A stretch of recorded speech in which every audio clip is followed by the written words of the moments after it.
Hello, you are listening to Germantown Community Radio, WRGU 92.9 FM. Welcome to the Jumpstart Philly Real Estate Radio Show, a weekly radio program that spotlights positive real estate development and neighborhood revitalization throughout Philadelphia. I'm your host, Derek Hengemil. Jumpstart Philly is a unique community development program that trains, mentors, networks, and provides funding to aspiring real estate developers in 7 different Philadelphia neighborhoods, including Germantown, where the program was founded.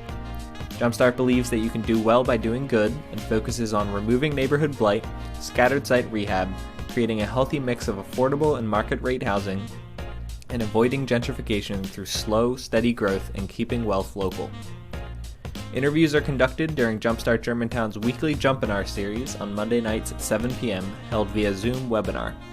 For more information about these events, you can check out the events page at jumpstartgermantown.com.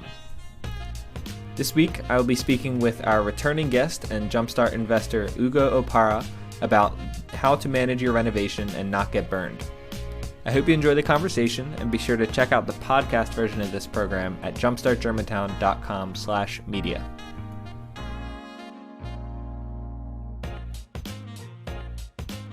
What's going on, everybody? I'm a repeat offender, so I'm super happy to be here again.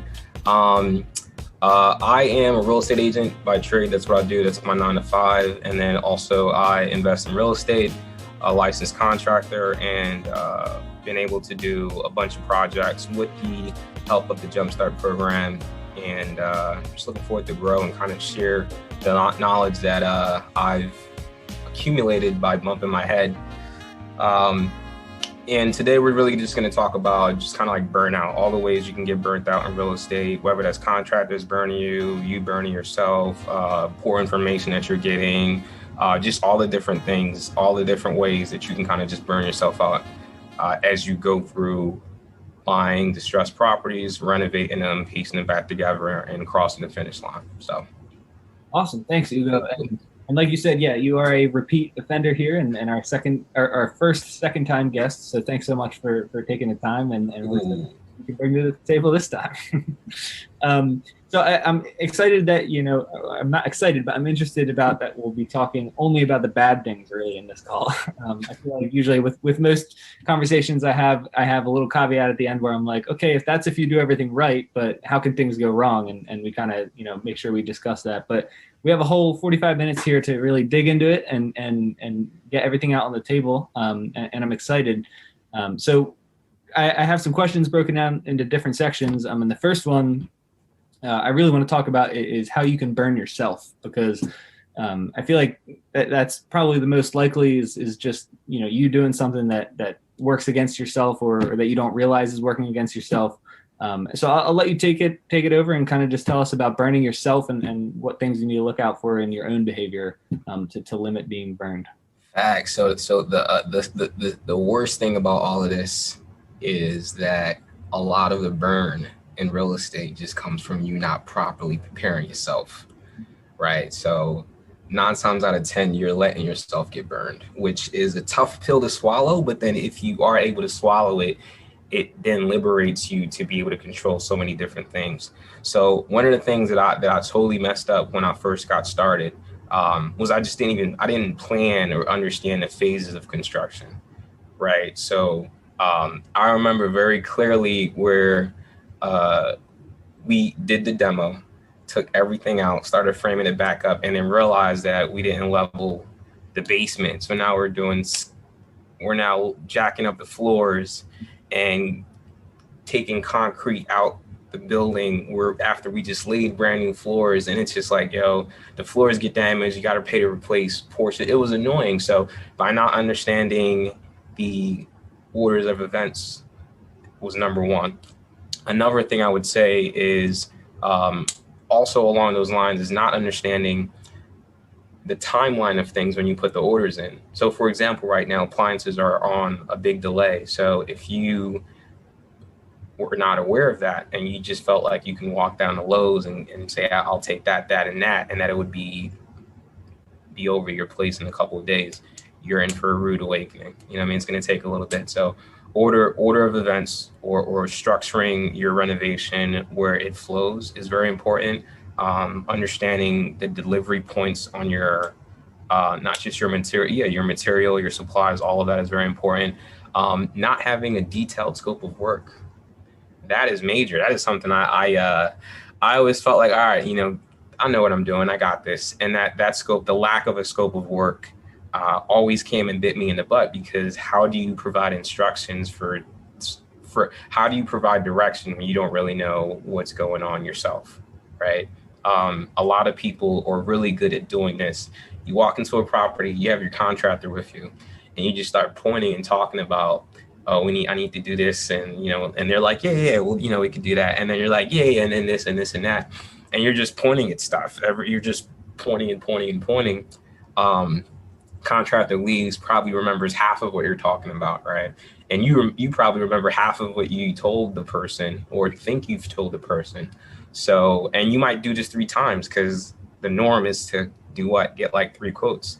So contractor A gives you a set of quotes, totally different from contractor B, totally different from contractor C, because you might have pointed at different things and they might have picked up and remembered different things. So it's just all a mess. It's just, you guys are all just a messy little unorganized, whatever. And it's not good for anybody, because you're not even getting quotes apples to apples, right? You're getting quotes like one person's definition of a finished bathroom, right, might be to tile the floor, tile the tub, and then do quarter on the walls. Maybe you don't want quarter on the walls, right? But if you didn't outline that, then you're the one to blame. And I guess the obvious way that you remove that variable is to tell them what a good bathroom looks like, right? Correct. You tell everyone how you want your framing done. Well, framing is a little different, but you would tell them the layout. You know what I mean? What size windows you want, what windows are staying, where they're not going, doors, what's a good kitchen, what's the kitchen layout, what material is going into the kitchen. Same thing with the bathrooms, the bedrooms, where the closets are, where the light switches are. I mean, you literally control every aspect of this thing, that when you don't have clarity, there's no way that it's very difficult for everybody else to have clarity. You know what I mean? And that's only gonna lead to confusion, which will burn you out after a while. So I want to take a step back, because you mentioned something that I want you to expand upon a little bit. And that was the scenario. I don't know if it was your first project ever, or one of your earlier projects, where you forgot to level the basement and you're backtracking and you're trying to fix your mistakes while moving forward with the project. Yep. Other than the obvious like inconvenience and loss of sleep that you probably had over that, what did that do to the project as a whole? Were you like able, or did you not make it to market in time to sell it for the right price, or did you not, did your construction budget go over? Did you have to pay for more draw requests? Like, what implication did it have on it, more than it just being a headache for you? So headache was unfortunate, but it definitely pushed us above budget, right? So, and because the guys had to be super careful, whereas if they would have done it during the demo phase, they wouldn't have to worry about tiptoeing heavy concrete out. We would have been able to get the job done. We would have been able to bust one of the windows in the basement and just kind of shove everything out that way. But we had already put in really pretty glass blocks, so we didn't want to redo that. So, so we went over budget for sure, and then we had to pay for an additional draw, and it pushed the project back by, I think, 2 or 3 weeks, because that project took about a week itself, digging it all out, leveling the floors, making sure it was nice. And then there were damages to the hardwood floors on the way out, and a couple of touch-up spots that we had to repaint. So all of that got taken care of. It pushed us back by like maybe 2 or 3 weeks, which ended up I got hit with another payment. Hit with another payment on the loan, so it was just annoying, Sure. And I imagine, like, I'm not sure if that was your first project, but I'm sure you didn't make that mistake on any project after that, right? It's crazy. I would love to sit here in front of all these people and tell y'all that I learned from that one mistake and it never happened again. But we didn't have a basement issue, but then we ended up having another issue, and then we learned from that, and now that's happening again. So I kept making mistakes until now. Like, as recently as some of my projects today are one of my drywall peoples closed over our vent in the bathrooms, and I didn't notice it until maybe last week. So that's a little bit, little things like that you kind of forget. But now I just add it to a checklist, and now we just, as we go through, it just doesn't get missed again. So yeah, sure. And I'm like with that example you just gave about the closed over vent, like since you have a plan and you know that there's a vent in that bathroom and you know that bathroom has to have X amount of work done in the future, like that problem becomes a lot easier to fix because you planned and you set everything up. Correct.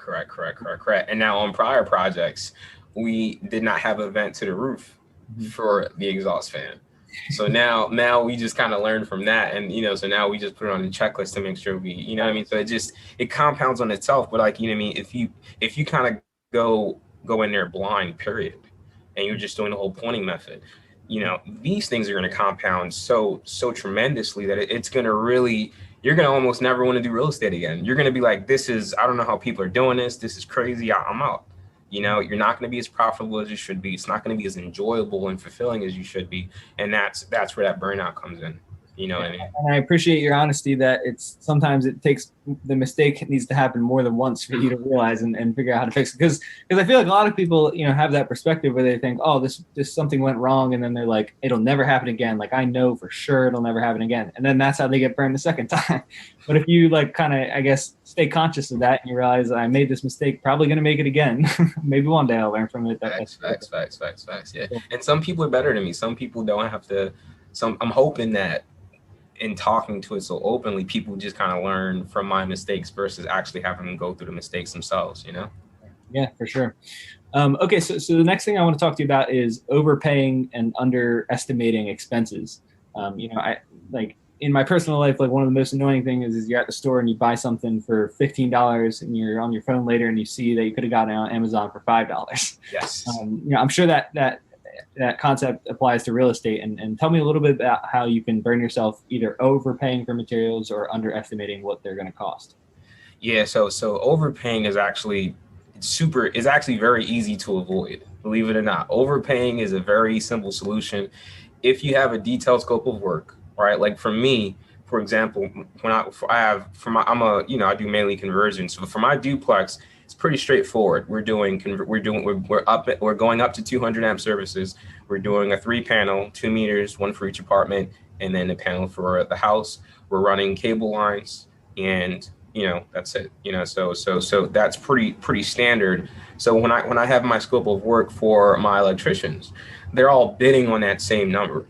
And the one that's trying to gouge you will always stand out. So if that job costs me $7,000 and someone's over at $10,000, I'm like, yeah. What are you doing? $10,000, really? Okay. So if it comes in at 7, 8, and then you have one at 10, you're automatically there to know. And that it's apples to apples because you gave them all at least the same one page. Here's what we're doing on the electric side. Price me out for this. Now, if you don't have that and you're just pointing, it's at the whim of whatever they remember. Especially if they're not writing notes or something like that, it's at the whim of whatever they remember. And you might not even remember what you told them. So you might tell electrician A one thing, electrician B another thing, and then electrician C another thing. So they're all bidding. This one is bidding on apples. This one is bidding on bananas, and this one's bidding on peaches. So you have no idea. You have no idea what's going on. So I was just going to say, so it sounds like consistency is really the emphasis there, is that as long as you're doing the same thing over and over and over, there's very little chance that you're going to divert from a cost or divert from a cost that you're used to, right? Correct. Yeah, unless COVID happens and lumber, triples, those are anomalies, right? But for the most part, your numbers, as you continue to do it, shouldn't really deviate. Like I can walk through a property in less than 20 minutes. I already have an idea of all right, we can knock this out for $70,000, $80,000. It'll take me 2.5 months, maybe 3 if things go bad. Confidence, you know what I mean? So, but that's also from me knowing exactly what the scope of work is for each trade and each person that's going to be working on a project. Cool. Great. Thanks, Ugo. If you're just tuning in, this is a conversation with Jumpstart investor Ugo Opara about how to manage your renovation and not get burned. Thank you for listening to the Jumpstart Philly Real Estate Radio Show on Germantown Community Radio, WRGU 92.9 FM. I hope you're enjoying the discussion. So next I want to talk to you about getting burned by other people. And I'm sure a lot come to mind, but I'll let you kind of just lead us into the discussion. What ways can someone else burn you, and like what should you look out for, and what should you avoid? Oh man, I hate the person that says they could do it all.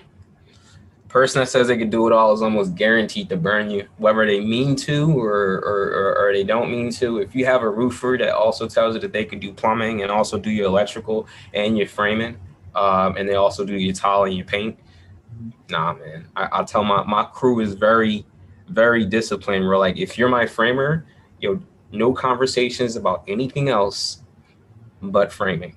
If that is your bread and butter and you want to be on this gravy train, then I need you to when it comes to framing, kill it. Don't talk to me about nothing else. I'm going to give you 12 framing jobs a year. Just focus on your framing. Same thing with my electricians. My electricians do nothing but electric. I don't want you to do nothing but electric. So a lot of times when I was getting burned, it was because someone would come in recommended for this. And then I would say, and then they would talk to me and say, oh, well, I can also do this. And I'm like, man, that'd be very convenient. That'd be very convenient. I mean, if he's good at electrical, he must be fantastic. He must also put the same effort into drywall, right? And then your drywall comes out rocky roady, you know what I mean? And your trim and the edges are not even, and you're like, what the heck is going on here? And you got to pay somebody to come rip it out and redo it, and now you've paid for the same job twice. So I try to avoid people that are jack of all trades and specialties of none. I like specialists in my property. That's number one. If you make sure people are doing what they're specialized in, that's also how you can kind of fall away from that.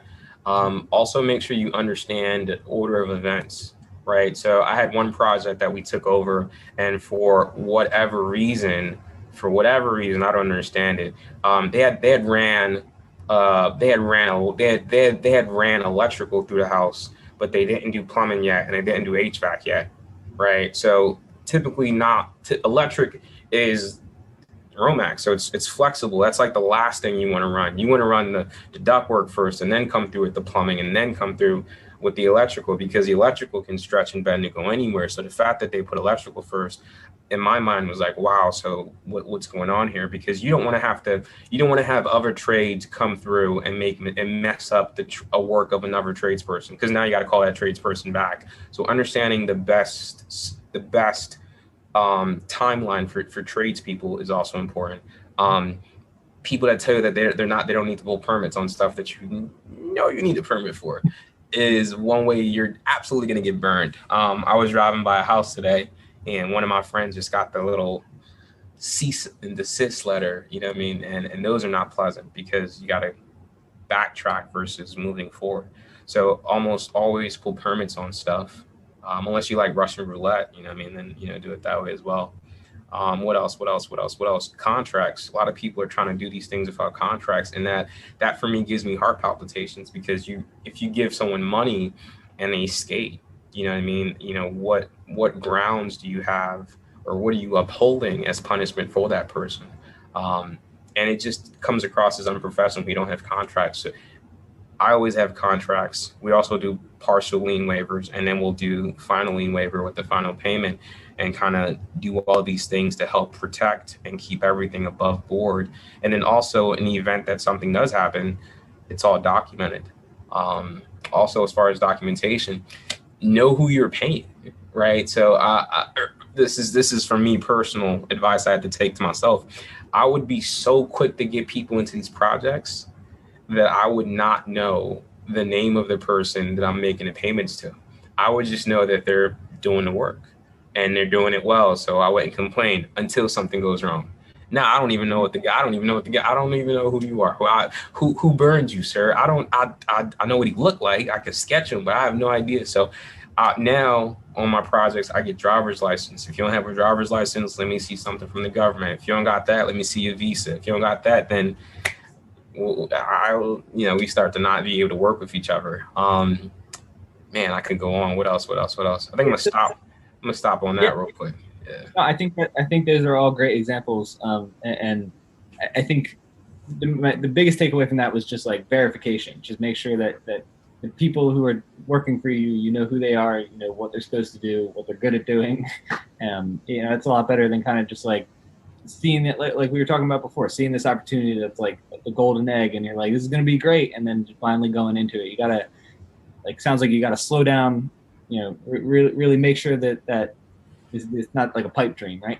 Correct. Yeah. Preparation is worth its weight in gold. I mean, now for me, if we're going to get in bed together and I'm giving you 10, 20, 30, 40, $50,000 a month based on the number of projects that we're managing, I'm taking pictures of your driver's license. I got your driver's license on file. I got your license plate on file. You know, I got your wife's phone number or your husband's phone number. I mean, like, I'm in the mix. You know what I mean? So is that something that's like common? Like, I'm not sure if that's common in the industry. No, it's not common. Okay. Yeah. So that was my thing. What do you do if you know, this is a great contractor, you've heard other people say it's great, and then you ask them, you say, hey, can I get a picture of your driver's license? They say, no, I won't do that. Do you walk away or what do you do then? Me personally, I'm walking away.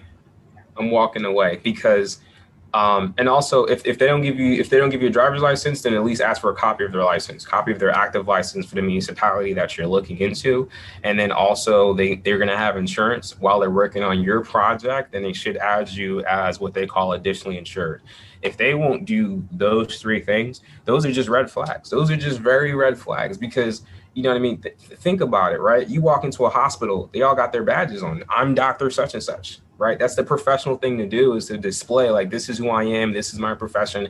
I'm here to get the job done. When someone's kind of like hiding from that, it's already a red flag. It's already a red flag. So that's, you know, for me, it's a red flag. I'll run from somebody like that. Great. All right. So the next thing, and this is like, I guess the last big topic that we'll talk about tonight is burnout, which is a different type of burnout. You know, it's not like a single action that you're doing against yourself or some you know, sketchy person is doing to you. Burnout is really like, you got too much on your plate and you can't complete the job, you know, as efficiently or as perfect as the real estate development industry requires. So how can a developer avoid burnout, and what leads to it, and sort of like, what are the consequences of that? And before I let you answer, I just, you know, maybe you can talk about, like, before we hopped on call here, you said you currently have 3 projects and you're considering taking on a 4th, but you were very quick to acknowledge that would be too much and maybe, you know, bring you to the extent of your effort. What can you tell us about burnout, and what advice do you have for people? Yeah, so I have 3 with Jumpstart. They won't let me get a 4th because you guys cap at 300. So I also have another 3, you know, just with other companies as well. So right now I'm blessed where we got 6 projects that we're running at the same time, and one is almost on the finish line. And for me, the biggest way that I've been able to avoid the burnout is I've kind of really just kind of structured this thing like a business. I'm not just some random, and this is with the help of a lot of my mentors, but I don't look at real estate as just something I'm doing as a part-time hobby or something that I'm doing just to get an additional side income. It's not a side hustle. Like, I look at it as, I treat it as a 6-figure, you know, multi-million-dollar industry business that it is. So I have people in place that are very good at their role. And what that allows me to do is when I get a project, I'm not tying up a crew at that project. The demolition guy goes in, does their job and leaves, right? So now the demo can go to another project right away. And once the demo is done, maybe my drafter goes in, gets the 4 plans and submits it to the city of Philadelphia. And then once the plans are approved, my framer goes in and starts doing what they need to do. You know what I mean? So now everything has a place, and once it's done, it goes to the next one. So that's allowed me to really slow everything down. Like, a lot of things are going on, especially with 6 properties, when we're looking to take on the 7th one. It seems on the outside like, wow, that's chaos, but they're all somewhere on a timeline where I already know who's there, what phase is going on currently, how much time we have on a phase, how much we have on a budget, and most importantly, what's next. And that level of clarity is how you avoid the burnout. You know what I mean? And that's not something that happens overnight, but as you kind of take to heart a lot of the topics that we talked about, a lot of the pain points and things like that we talked about tonight, I think eventually eventually you get there. And I'm someone where I didn't go to school for real estate. I didn't go to school to manage contractors. You know what I mean?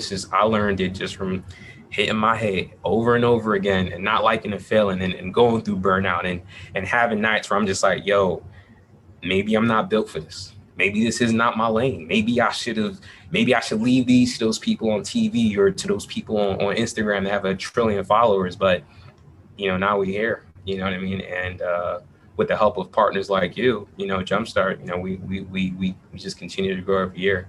So I think it's tough to just point to one thing, like how to avoid it, because to avoid it, it's a culmination of doing so many little things the right way. Yeah, and sure. then you stand back and you're like, wow, this is going the way it's supposed to. You know what I mean? So from and I think those are all great strategies for somebody who is like you said, someone who's dedicated to do this full time. This is not just some side hustle. This is their opportunity to make it. What about from the perspective of someone who's working 40 hours a week and wants to transition into that, but maybe it's not super realistic, just like financially. What burnout means in that sense to me is that they end up working 80-hour weeks, that 40 extra hours, maybe they're doing great on their projects and everything, but they're just in that mental headlock and they can't really like break out of that. I think you cut out for a second there. You might have said something I missed. Sorry. No. That sounds like they just gotta you just gotta know when to take care of yourself. Mm-hmm. I think in order to come into not just real estate but anything, to show up 100%, you gotta know how to take care of yourself. So I would say they gotta, I don't know, go get a massage, or what I mean, go crack a bottle of wine and just put your phone on silent. Nobody can call you for payment. Nobody can. Whatever, you just chill, you just relax. I think you gotta know when to step away when to step away and just kind of recharge yourself. I mean, a lot of people don't let the game take too much from you. You know what I mean? You're here to take from the game. You don't let the game take from you. So a lot of times when that happens, like you just gotta step away and just kind of, I call it self-care. Just kind of love on yourself, and then once you're ready, you step back in and you're rejuvenated, and you just run from there. Yeah. Go ahead.